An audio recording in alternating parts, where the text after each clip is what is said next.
En esta parte vamos a exponer 3 aplicaciones. La primera, catálisis como pilar fundamental de la química verde, eficiencia en calderas y por último, nanotecnología verde.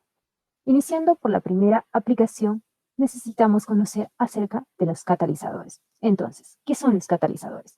Los catalizadores, de manera simple, se les puede definir como aquellas sustancias químicas que al añadirse a una reacción química hacen que la reacción sea mucho más lenta o sea mucho más rápida si se trata de catalizadores positivos. Pero la definición no es tan simple para un catalizador. Por ejemplo, tenemos esta gráfica de la reacción versus la energía para explicar mejor cómo es que un catalizador beneficia a una reacción de manera positiva. Supongamos que yo tengo un compuesto A que al hacerlo reaccionar con el compuesto B me va a formar el compuesto C. Tenemos que al inicio se encuentra en ese nivel de energía para después seguir una larga reacción hasta llegar a la etapa final. Tenemos compuesto A, compuesto B, que van a pasar por una etapa de transición de alta energía e inestabilidad para llegar a C. La energía bajo el inicio va a ser conocida como la entalpía de la reacción, mientras que esta parte se le va a conocer como la energía de activación. Entonces, lo que hace un catalizador es disminuir la energía de activación y de esta manera hacer que la reacción sea mucho más rápida. Pero, ¿qué es lo que está pasando en este procedimiento de disminuir la energía de activación al usar un catalizador?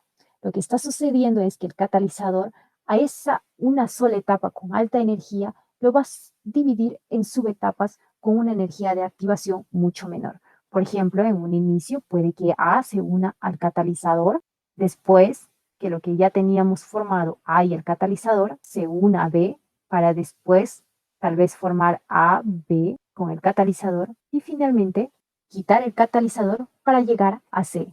Y para ello ha pasado por una serie de subetapas para formar el compuesto C. Entonces lo que el catalizador ha hecho es encontrar una nueva ruta con una menor energía de activación que cuando no se usaba el catalizador. En este caso, por ejemplo, la energía de activación sería esta en contraposición con esta energía de activación. De esta manera se ha disminuido el tiempo de reacción en el proceso. Es por eso que se dice que en un menor tiempo ha habido un menor gasto de energía y he producido lo mismo sin consumir mi catalizador. Es por eso que los catalizadores es un tema muy interesante para la industria, pues es económico y además es ambientalmente favorable, como se va a ver a continuación. Pero hay una cierta pregunta que todos debemos hacernos. Es que cuando uno usa los catalizadores, no siempre hay una sola vía para llegar a C. No sé, pude haber usado esta vía tal vez y llegar a C, pude haber usado esta vía y llegar a C. Entonces, el problema de los científicos es encontrar el mejor catalizador que me va a permitir usar una menor energía de activación a un menor tiempo de reacción. Y mientras la ciencia avanza, entonces hay muchos catalizadores que se encuentran y se pueden desarrollar para mejorar la reacción química.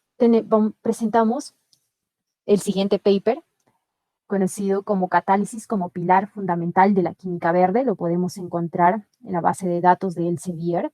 Fue desarrollado por los investigadores Paul Anastas, Mary Kirchhoff y Tracy Williamson en el año 2001. En este paper se hace una exposición de los problemas ambientales y cómo los catalizadores pueden usarse como herramienta de prevención de la contaminación debido a las reacciones químicas.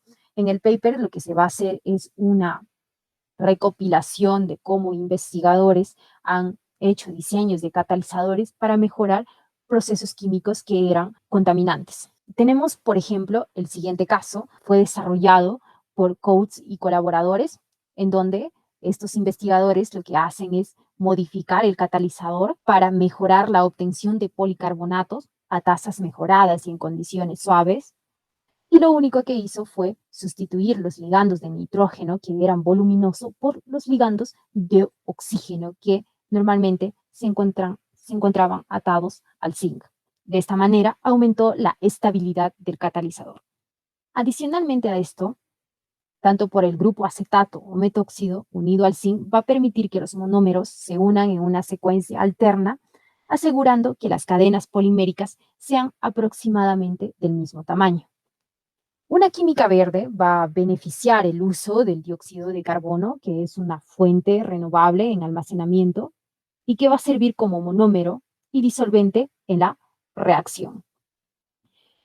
Además, el desarrollo de un sistema más robusto para esta reacción de polimerización va a disminuir la demanda de energía mientras aumenta la velocidad de reacción utilizando una materia prima renovable. Otro ejemplo que presenta el paper es la producción de ibuprofeno, que en una síntesis tradicional era realizada en 6 pasos, mientras que una síntesis mejorada con BHC va a ser producida en 3 pasos, un proceso mucho más rápido que le permitió ganar el premio Presidential Green Chemistry Challenge Award en el 1997. Hay otros ejemplos que se pueden revisar en el paper, es muy recomendable. Y como una de las conclusiones tenemos que la catálisis es claramente uno de los pilares fundamentales de la química verde. Y es por ello es que se la menciona en uno de los principios. Ahora, de manera general, me gustaría mencionar los siguientes catalizadores que son muy usados. Por ejemplo, tenemos las enzimas, tenemos los derivados del flúor, tenemos sustancias ácidas, tenemos paladio, nanocatalizadores, como voy a mencionar un poco más adelante, tenemos cloruros de aluminio, tenemos el dióxido de magnesio, permanganato de potasio, los rayos ultravioletas y otros catalizadores que no se han hecho mención, simplemente estos son algunos catalizadores que he escogido.